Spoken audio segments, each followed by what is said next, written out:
الحمدللہ نحمدہ ونصلی علی رسولہ الکریم رب اشرح لی صدری ویسر لی امری واحلل عقدۃ من لسانی یفقہوا قولی۔ اس سے پہلے ظاہری کفار کے معاملات کے ضمن میں چند جگہ منافقین کا ذکر آیا ہے کہ کفر دونوں میں برابر ہے، تو ان آیتوں میں بھی بعض منافقین کے ایک خاص واقعہ کے متعلق مضمون مذکور ہوتا ہے۔ اعوذ باللہ من الشیطان الرجیم، بسم اللہ الرحمن الرحیم۔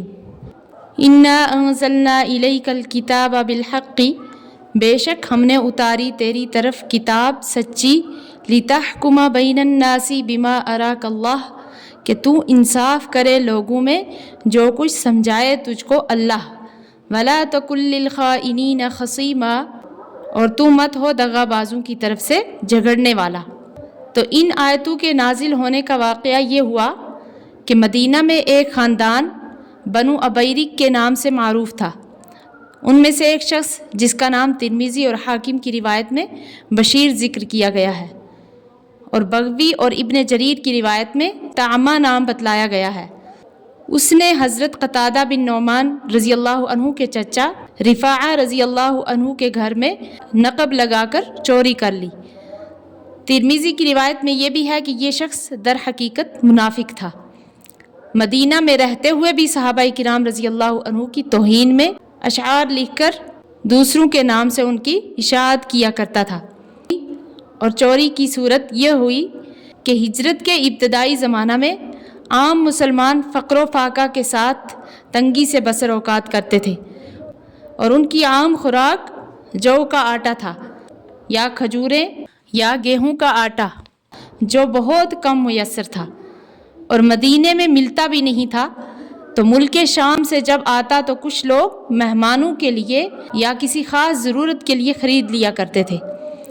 حضرت رفاعہ رضی اللہ عنہ نے اسی طرح کچھ گیہوں کا آٹا خرید کر ایک بوری میں اپنے لیے رکھ لیا، اس میں کچھ اسلحہ وغیرہ بھی رکھ کر ایک چھوٹی کوٹھری میں محفوظ کر دیا۔ ابن ابیرک یا طعمہ نے اس کو بھانپ لیا تو نقب لگا کر یہ بوری نکال لی۔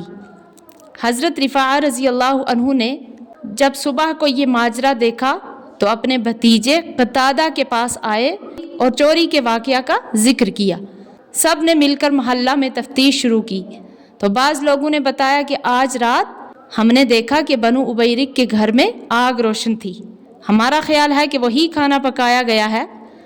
بنو ابیرک کو جب راز فاش ہونے کی خبر ملی تو خود آئے اور کہا کہ یہ کام لبید بن سہل کا ہے۔ حضرت لبید رضی اللہ عنہ کو ہم جانتے تھے کہ مخلص مسلمان اور نیک بزرگ ہیں۔ ان کو جب یہ خبر ہوئی تو وہ تلوار کھینچ کر آئے اور کہا کہ چوری میرے ساتھ لگاتے ہو، اب میں تلوار اس وقت تک میان سے نہ رکھوں گا جب تک چوری کی حقیقت واضح نہ ہو جائے۔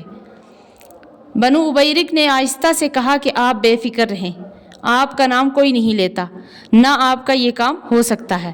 بغوی اور ابن جریر کی روایت میں اس جگہ یہ ہے کہ بنو ابیرک نے چوری ایک یہودی کے نام لگائی اور ہوشیاری یہ کی کہ آٹے کی بوری کو تھوڑا سا پھاڑ دیا تھا، جس سے آٹا گرتا رہ کر رفاعہ رضی اللہ عنہ کے مکان سے یہودی مذکور کے مکان تک اس آٹے کے آثار پائے گئے۔ شہرت ہونے کے بعد چوری کیا ہوا اسلحہ اور زرہیں بھی اسی یہودی کے پاس رکھوا دی، اور تحقیق کے وقت اسی کے گھر سے برآمد ہوئیں۔ تو یہودی نے قسم کھائی کہ زرہیں مجھے ابن ابیرک نے دی ہیں۔ تو بہرحال اب معاملہ یہودی اور بنو ابیرک کا بن گیا۔ ادھر حضرت قتادہ رضی اللہ عنہ اور رفاعہ رضی اللہ عنہ کو مختلف صورتوں سے یہ گمان غالب ہو گیا تھا کہ یہ کارروائی بنو ابیرک کی ہے۔ حضرت قتادہ رضی اللہ عنہ نے حضرت صلی اللہ علیہ وسلم کی خدمت میں حاضر ہو کر چوری کا واقعہ اور بسلسلہ تفتیش بنو ابیرک پر غالب گمان کا ذکر کر دیا۔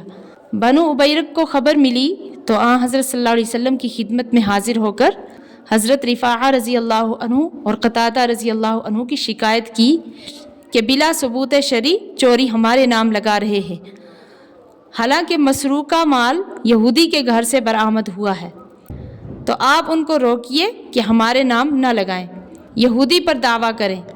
ظاہری حالات و آثار سے حضرت صلی اللہ علیہ وسلم کا بھی اسی طرف رجحان ہو گیا کہ یہ کام یہودی کا ہے۔ بنو ابیرق پر الزام صحیح نہیں ہے، یہاں تک کہ بغوی کی روایت میں ہے کہ حضرت صلی اللہ علیہ وسلم کا ارادہ ہو گیا کہ یہودی پر چوری کی سزا جاری کر دی جائے اور اس کا ہاتھ کاٹا جائے۔ ادھر جب حضرت قتادہ رضی اللہ عنہ حضرت صلی اللہ علیہ وسلم کی خدمت میں حاضر ہوئے تو آپ صلی اللہ علیہ وسلم نے فرمایا کہ آپ بغیر دلیل اور ثبوت کے ایک مسلمان گھرانے پر چوری کا الزام لگا رہے ہیں۔ حضرت قتادہ رضی اللہ عنہ اس معاملہ سے بہت رنجیدہ ہوئے اور افسوس کیا کہ کاش میں اس معاملہ میں حضرت صلی اللہ علیہ وسلم کے سامنے کوئی بات نہ کرتا، اگرچہ میرا مال بھی جاتا رہتا۔ اسی طرح حضرت رفاعہ رضی اللہ عنہ کو جب یہ معلوم ہوا کہ حضرت صلی اللہ علیہ وسلم نے ایسا ارشاد فرمایا تو انہوں نے بھی صبر کیا اور کہا واللہ المستعان۔ تو اس معاملہ پر کچھ وقت نہ گزرا تھا کہ قرآن کریم کا ایک پورا رکوع اس بارے میں نازل ہو گیا، جس کے ذریعہ رسول کریم صلی اللہ علیہ وسلم پر واقعہ کی حقیقت منکشف کر دی گئی اور ایسے معاملات کے متعلق عام ہدایات دی گئیں۔ قرآن کریم نے بنو ابیرق کی چوری کھول دی اور یہودی کو بری کر دیا، تو بنو ابیرق مجبور ہوئے اور مال مسروقہ حضرت صلی اللہ علیہ وسلم کی خدمت میں پیش کر دیا، تو آپ صلی اللہ علیہ وسلم نے حضرت رفاعہ رضی اللہ عنہ کو واپس دلایا اور انہوں نے اب سب اسلحہ کو جہاد کے لیے وقف کر دیا۔ تو ادھر جب بنو ابیرق کی چوری کھل گئی تو وہ مدینہ سے بھاگ کر مکہ چلا گیا اور مشرکین کے ساتھ مل گیا۔ تو اگر وہ پہلے سے منافق تھا تو اب کھلا کافر ہو گیا، اور اگر پہلے سے مسلمان تھا تو اب مرتد ہو گیا۔ تفسیر بحر محیط میں ہے کہ اللہ اور رسول صلی اللہ علیہ وسلم کی مخالفت کے وبال نے بشیر بن ابیرق کو مکہ میں بھی چین سے نہ رہنے دیا۔ جس عورت کے مکان پر جا کر ٹھہرا تھا اس کو واقعہ کی خبر ہوئی تو اس نے باہر نکال دیا۔ اسی طرح پھرتے پھرتے آخر اس نے ایک اور شخص کے مکان میں نقب لگائی تو دیوار اس کے اوپر گر گئی اور وہیں دب کر مر گیا۔ تو اس آیت میں حضرت صلی اللہ علیہ وسلم کو چوری کے واقعہ کی اصل حقیقت بتلا کر ارشاد فرمایا کہ ہم نے آپ پر قرآن اور وحی اسی لیے نازل کی ہے کہ اللہ تعالیٰ نے جو علم و معرفت آپ صلی اللہ علیہ وسلم کو عطا فرمایا ہے اس کے مطابق فیصلہ کریں اور خیانت کرنے والوں کی یعنی بنو ابیرق کی طرفداری نہ کریں۔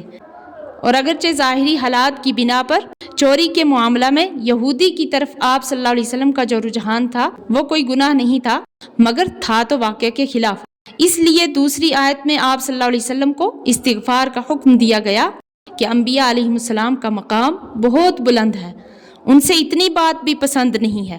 اور آگے آپ صلی اللہ علیہ وسلم سے اللہ تعالیٰ مخاطب ہو رہے ہیں کہ وَاسْتَغْفِرِ اللَّهِ، کہ اللہ سے بخشش مانگ، ان اللہ کان غفور الرحیم، بے شک اللہ بخشنے والا مہربان ہے۔ وَلَا تُجَادِلْ عَنِ الَّذِينَ يَخْتَانُونَ أَنفُسَهُمْ، اور مت جھگڑ ان کی طرف سے جو اپنے جی میں دغا رکھتے ہیں، یعنی آپ ایسے شخص کی طرف سے کوئی جواب دہی کی بات نہ کیجیے۔